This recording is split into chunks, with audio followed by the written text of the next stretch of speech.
Solar and wind power plants may help reduce climate warming. They do not produce the massive amounts of CO2 that conventional fossil fuel plants do.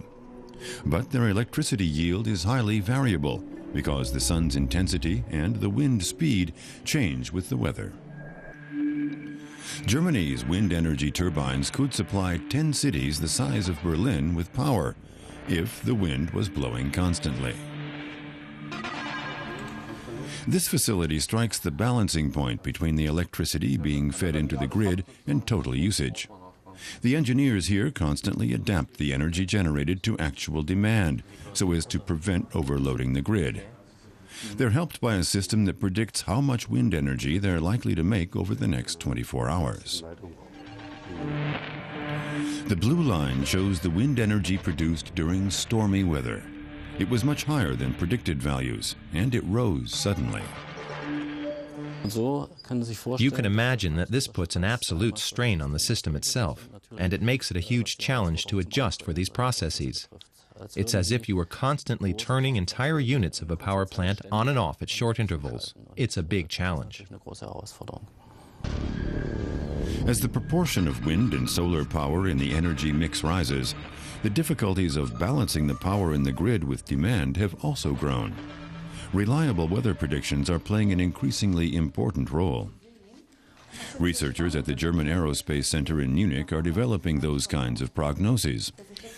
They specialize in supply-demand predictions for solar energy plants that concentrate the sunlight and use the heat to make electricity.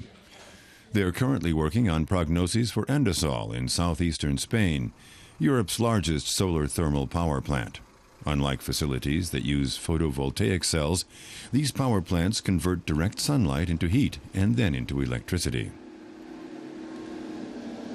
That means anything that darkens the light has a significant effect on the plant's output. The Munich meteorologists factor in clouds, but also fine particles in the air, so-called aerosols. For their predictions, the scientists need to know precisely how much the different types of clouds and particles reduce the incoming sunlight. It's the same with both clouds and aerosols. They have very different values of what we call optical density, depending on where they're coming from. A dust particle has different properties from a soot particle, and we have to know what's actually in the air at any given moment. Satellite images are a big help. Meteosat, a European weather satellite, provides valuable data. Its images show the distribution of clouds and aerosols and how fast they are moving. The satellite provides a new picture every 15 minutes. That allows the researchers to predict irradiation levels for the upcoming hours. These pictures show a dust cloud on its way from the Sahara to southern Spain. Combining the images with other data from the satellite, the meteorologists have created a computer simulation of how the dust cloud is spreading. The different colors show how much the dust blocks the sunlight.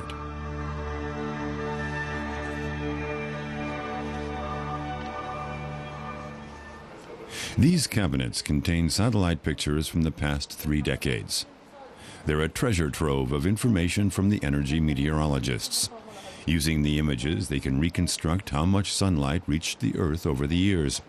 Based on that, they can see where it's worthwhile to build solar energy plants. Maps show the energy yield at the Mediterranean over the period of a year. Amounts of sunlight were highest in the yellow regions. This basic research is geared toward realizing a vision. Called Desertec, it foresees giant solar power plants that would provide Europe and Africa with climate-friendly electricity.